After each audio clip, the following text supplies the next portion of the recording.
Breaking news చూస్తున్నాం. Nandyal forest check post ఓ car వచ్చింది, ఆగింది. వెనక సీటులో అటో వ్యక్తి, ఇటో వ్యక్తి, మధ్యలో మరో వ్యక్తి. చూస్తే కంగారుగా కనిపిస్తున్నాడు, టెన్షన్ పడుతున్నాడు. అటవీ శాఖ సిబ్బందిని చూడగానే అలర్ట్ అయ్యాడు. వెంటనే రక్షించండి అంటూ గట్టిగా అరిచాడు.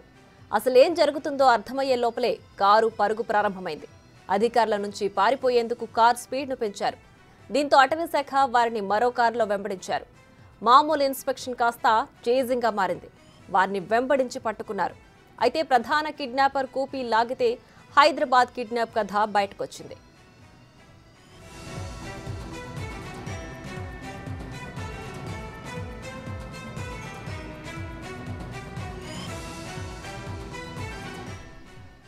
పోలీసుల ఎంట్రీతో అసలు విషయాలు వెలుగులోకి వచ్చాయి. కారులో ఉన్నది హైదరాబాద్ రాయదుర్గంలో కిడ్నాప్ అయిన సాఫ్ట్వేర్ ఇంజనీర్ సురేందర్ అని తెలుసుకున్న పోలీసులు వెంటనే తెలంగాణ పోలీసులకు సమాచారం ఇచ్చారు.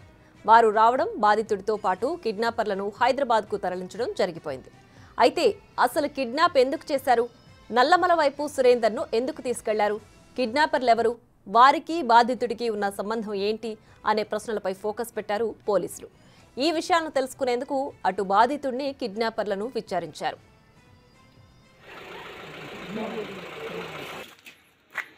హలో సార్, వాళ్ళని గట్టి పట్టుకున్నారంట కదా. సిమ్ వాళ్ళు ఏం చేశారంటే వీళ్ళ ప్రాసెస్ సార్. నేను ఇక్కడే సార్, నేను చెక్ పోస్ట్ దగ్గర ఉంటా సార్. నేను సరే అన్న, సరే సార్, థ్యాంక్స్ అలా ఉంటా సార్.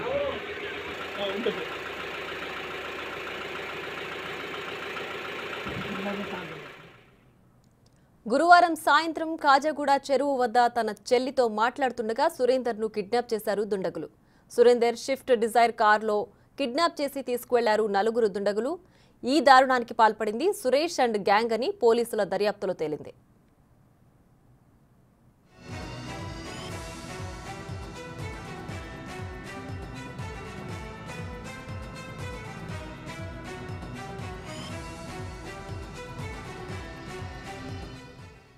కిడ్నాప్ చేసిన తర్వాత సురేందర్ ముఖానికి మాస్క్ వేసి నంద్యాలకు తీసుకెళ్లారు కిడ్నాపర్లు. నంద్యాల ఫారెస్ట్ చెక్ పోస్ట్ వద్ద సురేందర్ మాస్క్ తొలగించారు.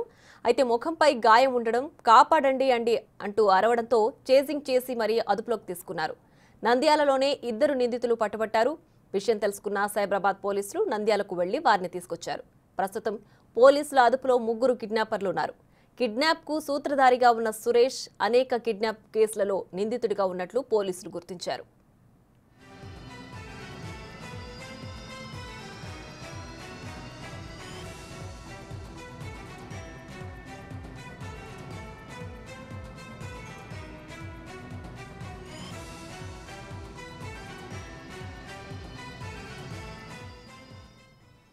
సురేందర్ను నల్లమల అడవుల్లోకి తీసుకువెళ్లిన కిడ్నాపర్లు విడిచిపెట్టాలంటే 2 కోట్ల రూపాయలు ఇవ్వాలని అతని భార్యకు ఫోన్ చేసి బెదిరించారు. వెంటనే సురేందర్ భార్య కిడ్నాప్పై పోలీసులకు ఫిర్యాదు చేశారు.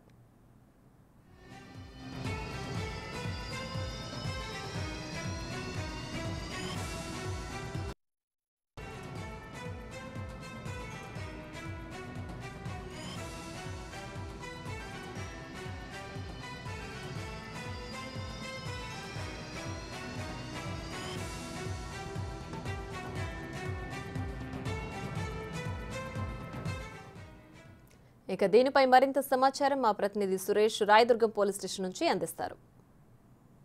సురేందర్ కిడ్నాప్ కేసులో పోలీసులు విచారణ వేగవంతం చేశారు. నిందితులంతా కూడా రాయదుర్గం పోలీస్ స్టేషన్లోనే ఉన్నారు. ప్రధాన నిందితుడు సురేష్ని అదుపులోకి తీసుకున్నారు. అతనికి సహకరించిన మరో 2ని కూడా అదుపులోకి తీసుకున్నారు. ఇంకొక వ్యక్తి ఇందులో పాల్గొన్నారు కాబట్టి అతన్ని కూడా పోలీసులు గాలింపు చర్యలు చేపడుతున్నారు. ఖచ్చితంగా సురేందర్ని కూడా దాదాపు 6 గంటలకు పైగా ఆ పోలీస్ స్టేషన్లో వివరాలు తెలుసుకొని 2 కానిస్టేబుల్ అతని కారులో బయటికి తీసుకెళ్లడం జరిగింది. సురేందర్ కుటుంబానికి సంబంధించిన కుటుంబ సభ్యులు, వాళ్ళ భార్య, వాళ్ళ నాన్న, వాళ్ళ అత్తగారు అందరూ కూడా పోలీస్ స్టేషన్లో ఉన్నారు. ఇంకా ఇందులో సురేందర్కి సంబంధించిన చెల్లి అయితే ఎవరైతే ఉన్నారో ఆమెనే ప్రధాన నిందితురాలుగా పోలీసులు అనుమానం వ్యక్తం చేస్తున్నారు. ఆ కోణంలోనే దర్యాప్తు చేస్తున్నారు. సురేష్కి సంబంధించి ప్రధాన నిందితుడు గుర్తించారో ఆయనని మొత్తం కూడా విచారణ రాబడుతున్నారు. ఆయనకు సంబంధించి సురేష్కి సంబంధించిన బ్యాక్గ్రౌండ్ పైన ఇప్పటికే పోలీసుల దగ్గర రికార్డ్స్ ఉన్నాయి కాబట్టి వాటన్నిటిని కూడా దర్యాప్తు చేస్తున్నారు. ఈ కిడ్నాప్కి సంబంధించి డబ్బుల కోసం స్కెచ్ చేసి ముందుగానే ప్లాన్ చేసుకొని కిడ్నాప్ చేసినట్టుగా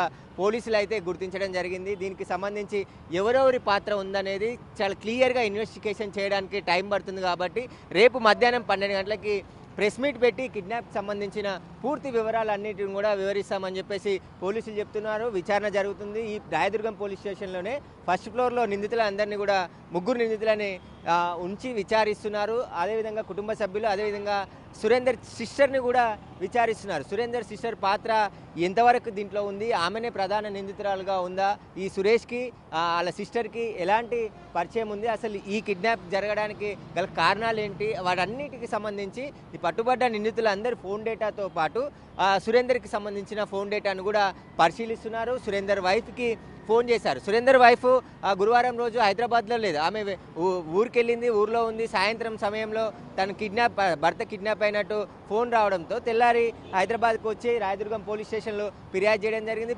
పోలీసులు కేసు నమోదు చేసుకొని 4-5 బృందాలను కూడా ప్రత్యేకంగా ఏర్పాటు చేసి ఆ ఫోన్ సిగ్నల్స్ ఆధారంగా దర్యాప్తు కొనసాగుతున్నాగానే ఎవరైతే ఈ నిందితులు నల్లమల్ల ఫారెస్ట్ దగ్గర ఉన్న నంద్యాల ఫారెస్ట్ చెక్ పోస్ట్ దగ్గర పట్టుబడడం జరిగింది. సురేందర్ని వాళ్ళే సేవ్ చేసి ఇక్కడ ఉన్న పోలీసులకి, కుటుంబ సభ్యులకి సమాచారం అందించారు. పోలీసులు, కుటుంబ సభ్యులు అక్కడికి వెళ్ళి సురేందర్తో పాటు పట్టుబడ్డ 2 నిందితులను కూడా తీసుకొని వారికి సహకరించిన ఇంకో ప్రధాన నిందితుని కూడా అదుపులోకి తీసుకున్నారు. పూర్తిగా ఈ కేసుకు సంబంధించి దర్యాప్తు చేస్తున్నారు. అసలు దీనికంతా కూడా సూత్రధారి ఎవరు, ఎలా ప్లాన్ చేశారు, వీటన్నిటి వివరాలన్నిటిని కూడా పోలీసులు సేకరిస్తున్నారు. ఎందుకంటే టెక్నాలజీ ఉంది కాబట్టి వీళ్ళ WhatsApp chattings, cell phone calls అన్నిటిని కూడా పూర్తి స్థాయిలో విచారిస్తున్నారు. దీనికి సంబంధించిన పూర్తి దర్యాప్తు కొనసాగుతుందని చెప్పి పోలీసులు చెప్తున్నారు. దీనికి సంబంధించి కిడ్నాప్ పాత్ర అనేది సురేందర్కి సంబంధించి కాజాగూడ చెరువు దగ్గరికి వాళ్ళ చెల్లె పిలిచింది కాబట్టి అక్కడికి వెళ్ళిన సమయంలోనే కిడ్నాప్ జరిగింది. అయితే సురేందర్ వాళ్ళ చెల్లె కలిసి ఇది కుట్ర చేశారా, లేదంటే ఎవరు దీనికి పాత్ర వహించారు, సురేంద్ర పాత్ర దీంట్లో ఏమైనా ఉందా అనే అన్ని కోణాలు, అంటే దీని కేసుకు సంబంధించి ఎలాంటి డౌట్ లేకుండా పూర్తి విచారణ పోలీసులు జరుపుతున్నామని చెప్తున్నారు.